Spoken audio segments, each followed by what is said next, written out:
The bridal shop's bell chimed as I pushed open the door, the sound as bitter as the taste in my mouth. Through the forest of white tulle and silk, I spotted my sister Emma twirling in front of a three-way mirror, our mother dabbing tears from her eyes. "Oh, Emma," Mom gushed, "you look absolutely perfect." The wedding dress probably cost more than most people's monthly salary. Of course it did. She paid for it with my money. "Sarah." Emma's face lit up with fake enthusiasm when she saw me in the mirror. "I was wondering when you'd show up. What do you think? Worth every penny, right?" My name is Sarah Mitchell, and 2 weeks ago, I discovered my sister had drained my savings account of $78,000 to fund her dream wedding. The money I'd spent years saving for my own future, gone in a series of unauthorized transfers while I was on a business trip. "How could you, Emma?" I kept my voice low, conscious of the other customers browsing nearby. "That was my entire savings." She turned to face me, all innocence and confusion. "Oh, come on, Sarah. Don't be so dramatic. I'll pay you back eventually." Besides, she smoothed down the intricate beadwork on her bodice. "You know how important this wedding is to me. To all of us. Important enough to steal from your own sister." "Steal is such an ugly word," Emma sighed, examining her reflection again. "I prefer to think of it as borrowing. You'd have said no if I'd asked, and Jason and I need this wedding to be perfect. You know how his family is." "Ah yes, Jason Reynolds. Emma's fiancé and heir to the Reynolds fortune. Old money, old names, old expectations. The kind of family that would look down their noses at our decidedly middle-class background if the wedding wasn't appropriately lavish." "Mom," I turned to our mother, who was suddenly very interested in a rack of veils. "Are you seriously okay with this?" "Well," she hesitated, not meeting my eyes. "Emma did say she'll pay you back. And this wedding is such a wonderful opportunity for her. For all of us, really. The Reynolds family has so many connections." I couldn't believe what I was hearing. But then again, maybe I could.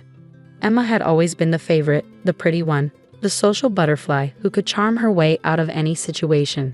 I was the responsible one, the steady one. The one who worked hard and saved carefully while Emma flitted from one expensive whim to another. "You're going to the police, aren't you?" Emma's voice had lost its sweetness, turning sharp. "That's why you're here. To threaten me." I met her gaze in the mirror. "How did you even get access to my account?" She shrugged, the beads on her dress catching the light. "You really should change your passwords more often, Sarah. Using Mom's birthday for everything isn't exactly secure." The casual way she admitted to it made my blood boil. But before I could respond, my phone buzzed with a text. Looking down at the screen, I felt my anger give way to something else. Determination. "No, Emma," I said, slipping my phone back into my pocket. "I'm not going to the police. Not yet, anyway." She raised an eyebrow, suspicious of my sudden calm. "Then why are you here?" "To let you know that I know, and to give you a chance to make this right." Emma laughed, the sound like tinkling glass. "Or what? You'll tell Jason?" "Please, he wouldn't believe you over me. Nobody ever does." She was right about that. Emma had always been the better liar, the better manipulator. But what she didn't know was that I had something she didn't. Proof. Not just of her theft, but of something far more damaging. The text I'd just received was from Marcus, a private investigator I'd hired after discovering the theft. "Got what you needed," it read. "Meeting at 2 p.m. to review findings. You have until the wedding to return my money," I said, turning to leave. "Every cent of it." "Or what?" Emma called after me, her voice mocking.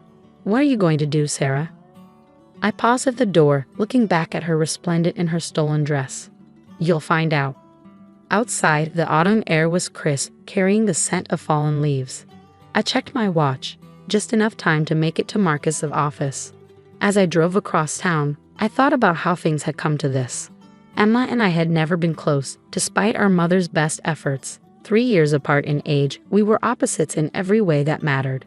While I worked part-time jobs through college and built my career in marketing, Emma bounced between expensive schools and failed business ventures, always supported by our parents' indulgence. Meeting Jason Reynolds had been her golden ticket. He was everything she'd always wanted: rich, connected, and completely taken in by her carefully crafted persona.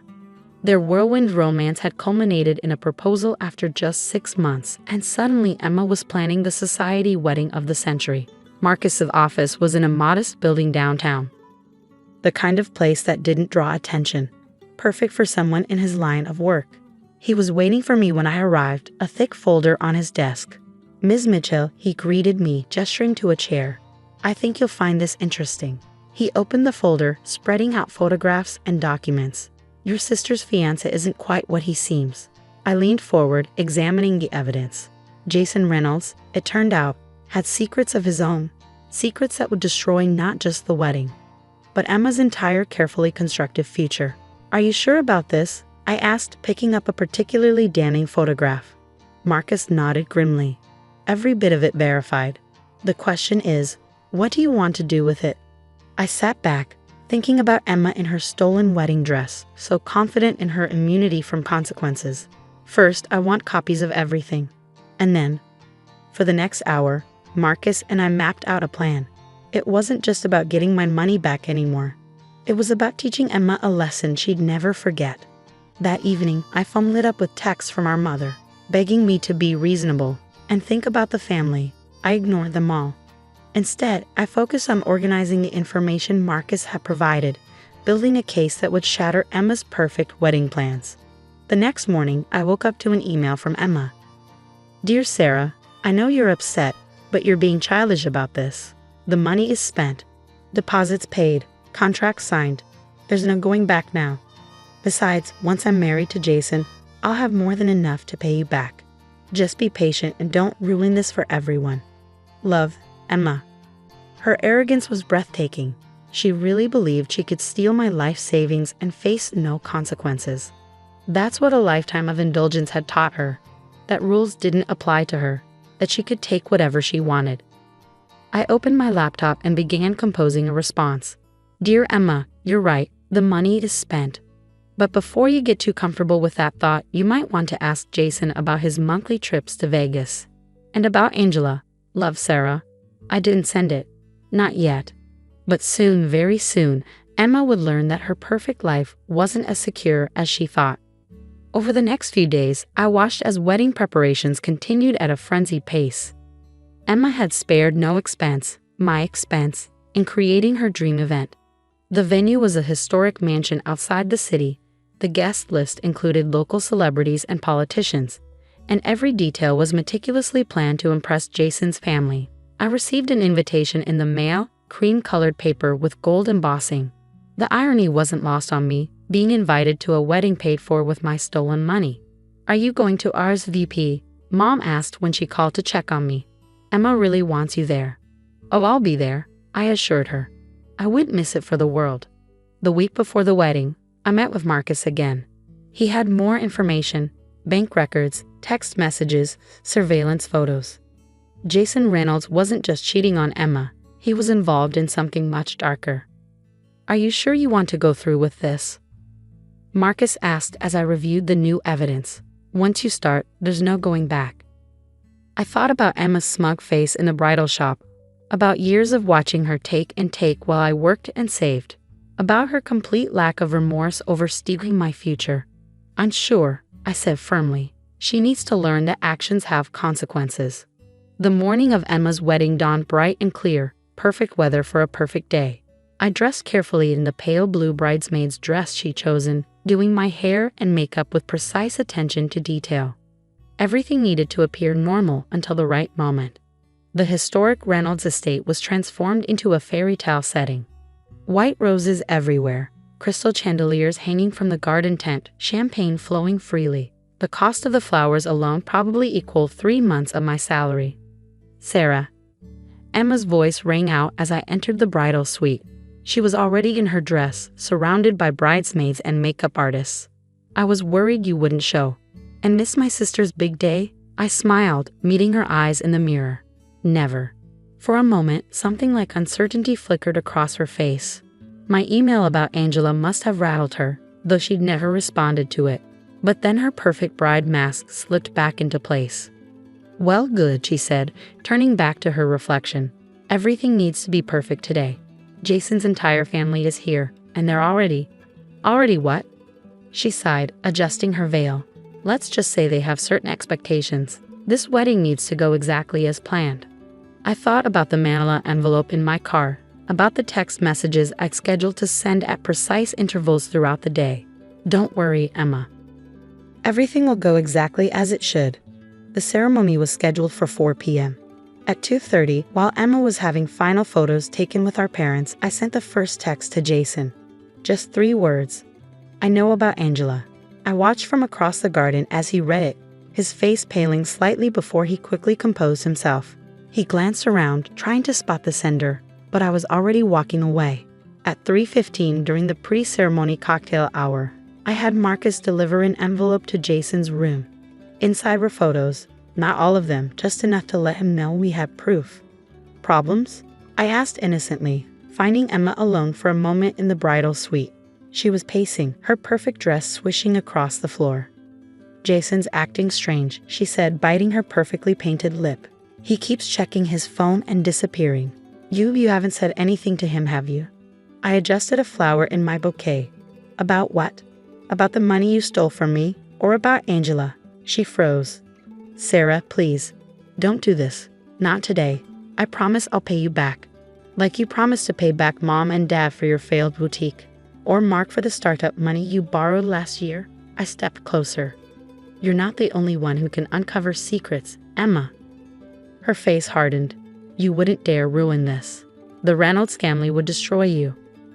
Maybe, but they'd destroy Jason first. And you by association. Before she could respond, our mother burst in. Emma, honey, it's almost time.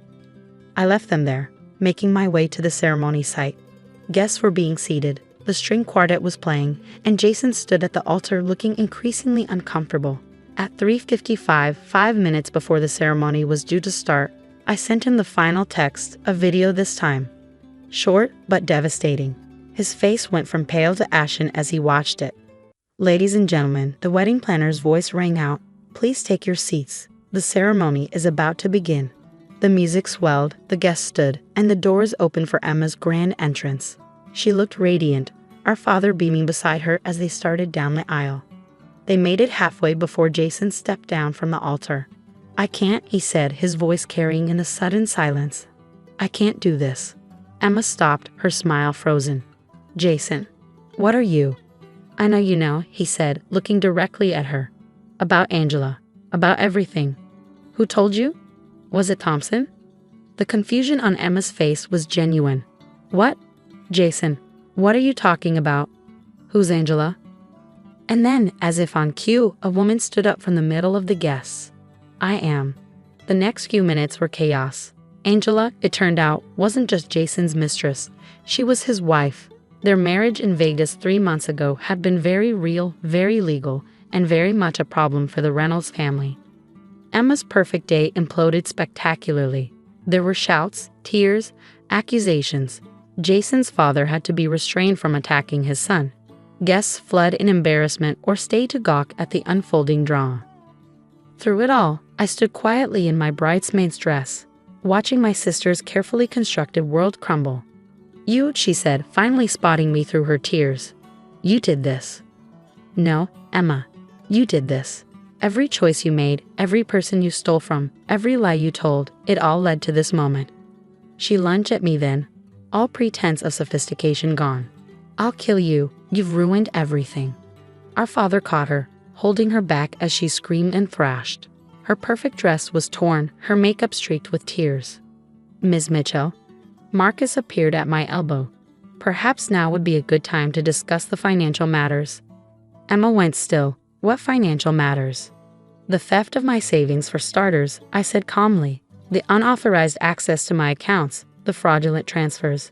The police are very interested in all of it. You wouldn't, she whispered. Your own sister? You stopped being my sister the moment you decided to steal my future. I turned to Marcus. Show them. He opened his briefcase, pulling out documents, bank records, transfer receipts, screenshots of Emma accessing my accounts. Our parents' faces fell as they realized the extent of her deception. Oh, Emma, our mother whispered. What have you done? The aftermath was both swift and severe. The Reynolds family, already reeling from Jason's scandal, wanted nothing to do with any of it. They whisked him away to deal with the Angela situation privately. Emma faced criminal charges for theft and fraud. Our parents, finally forced to see her for who she really was, refused to bail her out this time. The wedding vendors, unpaid and angry, began legal proceedings of their own. Was it worth it? I asked her later, visiting her at our parents' house where she'd been forced to move back in. Was one perfect day worth losing everything? She didn't answer, just stared out the window, her perfect world shattered beyond repair. My money was eventually returned, not all at once, but through a court-ordered repayment plan that would take Emma years to fulfill. The wedding vendors claimed everything else, selling off the unused decorations and Emma's dream dress to recoup their losses. A year later, I sat in my new apartment, paid for with the savings I'd rebuilt. A wedding invitation lay on my coffee table, not Emma's this time, but my home. My fiancé, unlike Jason, was honest, hardworking, and completely real. Emma wasn't invited. She was still working through her legal issues, still living with our parents, still blaming me for ruining her life. She never understood that she'd done that herself, one selfish choice at a time. My phone buzzed with a text from Marcus. He'd started handling my corporate security after the wedding debacle. Thought you'd want to know, Jason Reynolds just got divorced. From both wives. I smiled, thinking about karma and consequences. Emma had wanted the perfect wedding at any cost. Instead, she'd learned a valuable lesson about the price of perfection. As I began planning my own wedding, modest, meaningful, and paid for honestly, I thought about what real love and family should look like. Not a fairy tale built on lies and theft, but something true and strong and real. Emma had chosen her path, and now she was living with the consequences. Me, I was finally living my own life on my own terms with my own honestly earned money, and that was worth more than any perfect wedding day could ever be.